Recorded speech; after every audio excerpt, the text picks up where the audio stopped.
Jubilito TV Official. Alright. Inyo, what's up mga kabagis? This is Jubilito TV Official at eto na naman po muli ang isang edisyon ng ating reaction video mga kalingap mga kabagis, no? Pero bago pa lahat, syempre po, mega love shoutout po muna kay Kuya Val Santos Matubang, kay Ate Edna Vlogs, Kalingap Rab, Roelok Malalag, Rachel Morales, Kalingap Partners, Kalingap Subscribers, Kalingap Netizens. Mega love shoutout po sa inyong lahat. So ito na nga mga kalingap at kabagis for today's reaction video. Gawa lang po natin ng reaksyon at muli po pagbibigay ng opinion.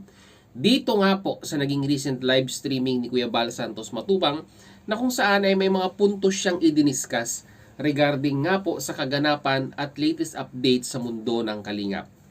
Nariyan po ay nabanggit niya po ang nangyaring aksidente kay John Rivera Official na kung saan ay binigyan niya ng pansin ang patungkol sa modes of transportation na ginagamit po ng ating mga kalingap partners.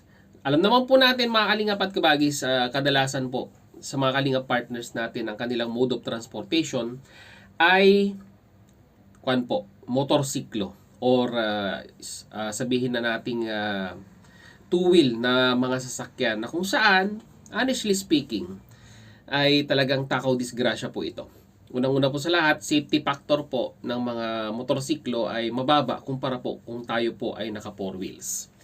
Kaya nga po, ina-urge niya ang mga kalingap partners natin na naka-station dyan sa DAEP, lalong-lalo na po ang mga stop ng ating mga main kalingap vloggers, to be specific, si Roelok Malalag at si Kalingap Rab, na kung kakayanin naman po ng kanilang pondo, lalong-lalo na po kung medyo may kalakihan na po ang revenue nila, ay ini-encourage ni Kuya Val Santos Matubang na kumuha ng 4 wheels, di ba? Kahit hulugan man yan, pero kung kaya naman po ang monthly, ay mas safe ika nga. Lalong-lalo na po sa Camarines, ay alam naman po nating halos dyan po lahat ng bagyo pumapasok, no?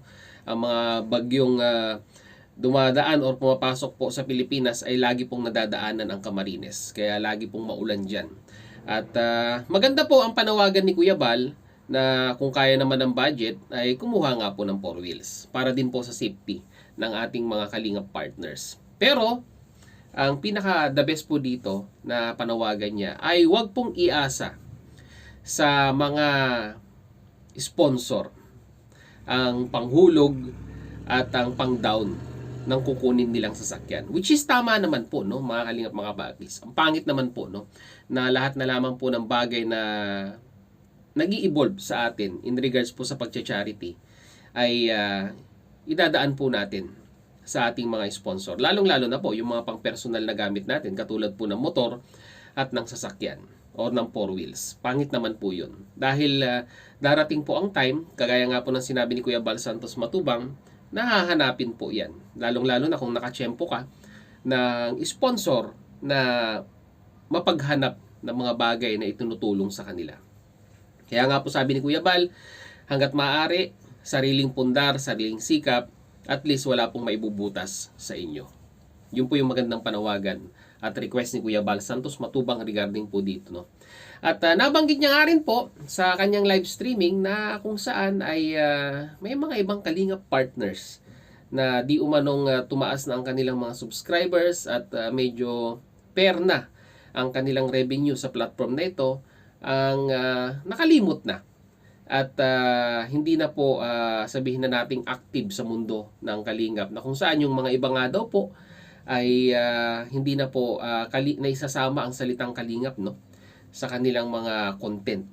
Sino-sino kaya yun, no, mga kalingap mga kabagis? Ako rin po ay napapaisip dito po sa sinabi ni Kuya Val Santos Matubang regarding nga po dito. Narito po mga kalingap at kabagis, panoorin po natin yung sinabi ni Kuya Val Santos Matubang. Narito po yun. Dadami po ang bawat team, ang bawat grupo. Huwag lang yung matapos nating palakin ang channel, magsulo na. Sulo na ako dito, uwi na ako ng probinsya, sulo na ako. Iniwan na ang team Kalingap. Hindi na Kalingap yung ginagamit na salita. O, iba naman yung ganon. Ha? Matapos palakihin yung channel, abay, tuluyan ang umalis sa Kalingap. Nagsulo na talaga. Okay lang yung magsulo po, basta gamit pa rin ang Kalingap. Kasi ang Kalingap ang tumulong sa iyo eh. Ay yung iba dyan po, matapos matulungan ng Kalingap lumaki ang channel, abay nagsulunga. Iba na ang gamit, hindi ng Kalingap. Tsaka hindi na po namamansin. Pag malaki ng revenue po, kumikita ng 300,000, kalahating milyon, 1,000,000, hindi na po namamansin. Hindi na. Hindi na makukontak kung saan kontakin. Tapos iba na po ang kanyang community. Iba na po. Yan naman ang pangit naman yun, ganon. Na matapos mong mapalaki ang channel at matulungan, ay talagang lubusan ng umalis sa Kalingap. Yung iba rito po, may pledge pa din. Salamat po sa mga hindi nakalimot sa Kalingap po. Kung saan kayo nagmula, huwag niyong iwan. Tulungan po natin ang programa natin sa mga landing pads.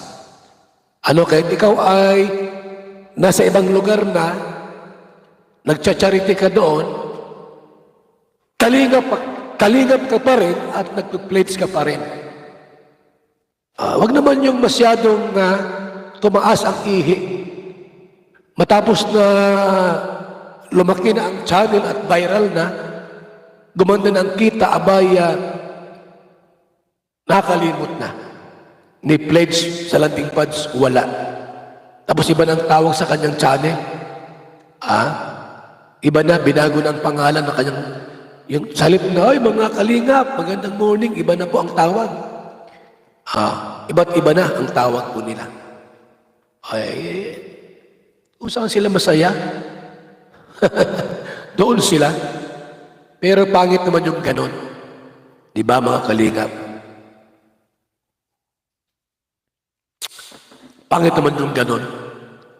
Matapos kang tulungan sa channel mo, hindi ka naman makilala ng iba kung hindi dahil sa Kalingap. Malaking tulong ng Team Kalingap sa iba. So yun na mga Kalingap at Kabagis, no? Para sa akin, kung ikaw ay may planong sabihin na nating lumihis ng landas sa programa ng Kalingap, ay pangit naman po siguro. Unang-una po sa lahat, nakilala po tayo sa mundo ng Kalingap bilang isang Kalingap partners, or sabihin na natin nakipag-tie up po tayo para po lumaki ang ating YouTube channel at makilala sa mundo ng Kalingap. At para sa akin po, napaka-ungrateful po ng mga ganung bagay na kung saan ay lumaki lamang po ang ating channel at nagkaroon na po tayo ng magandang revenue, ay kakalimutan na po natin kung saan po tayo nagsimula. Okay, mag-iba man tayo ng content, sabihin nating lumayo tayo sa lugar na yan kung saan po tayo nakilala, dyan sa Camarines. Pero by the end of the day, lumaki po ang ating channel dahil po sa pagpapakilala ng Kalingap. At yun na po sana ang wag na po nating kakalimutan. Dahil po wala po ang channel natin kung hindi po kay Kuya Bal Santos Matubang, no. At sana sa mga nagbabalak na sabihin na nating gumawa ng sarili nilang career dahil lumaki na ang kanilang mga subscriber counts at matataas ng kanilang views, ay wag na wag po nating kakalimutan kung saan po tayo nagsimula. Siyempre po sa Kalingap po yun, no? Sa mga monthly pledges, kung meron po, ay kung yun po yung sa tingin po natin na makakapag-ugnay pa rin sa ating pinagmulan, kahit iba na po ang ating content or iba na po ang ating laman ng ating YouTube channel, yung pag-shoutout kay Kuya Bal Santos Matubang or yung monthly pledges sa kanyang mga landing pad, ay malaking tulong na po yun para po masabi po natin na connected pa rin po tayo sa ating pinagmulang mundo ng Kalingap. So yun lang naman po ang masasabi ko dito mga Kalingap at Kabagis, no? Hawak po natin ang ating channel. Tayo po ang nagmamanage dito. Atin po ang ating channel. Pero by the end of the day, isipin din po natin, nasan kaya ang channel ko kung wala po ang mundo ng Kalingap, kung saan ako nagsimula. Yun lang po mga Kalingap at Kabagis, ang iiwan ko pong katanungan sa ating mga Kalingap partners at sa ating mga Kalingap reactors. So yun na mga Kalingap at Kabagis na muli, maraming salamat dahil sa dulo po ng ating reaction video ngayong araw na ito ay nasamahan nyo po muli si Jubilito TV Official. At muli po nagpapaalala po ang inyong host. Sa mga hindi pa po nakasubscribe sa channel ko, Val Santos Matubang, Hati Edna Vlogs, Kalingap Rob, Ruel of Malalag, Grayson Morales, Suportahan po natin ang kanilang mga YouTube channel at lahat po ng mga matubang vloggers na patuloy pong sumusuporta sa adhikain at programa po ni Kuya Bal Santos Matubang. Ganon din po, baka may naligaw pa po. Baka may hindi pa po nakasubscribe sa channel ni Jobilito TV Official. Subscribe nyo na po ako. At ganoon din po, meron po tayong official FB page na may title pong Paksa ng Buhay, Aking Gabay. Nag-upload din po tayo dyan on daily basis. No? Paki-follow and like na rin po ang ating FB page. So hanggang dito lang mga Kalingap at Kabagis. Once again, this is Jobilito TV Official, proud member po ng Team Coas at ng Karepa Year 2024. As I always say mga Kalingap and Kabagis, peace, God first, God bless po. Bye-bye!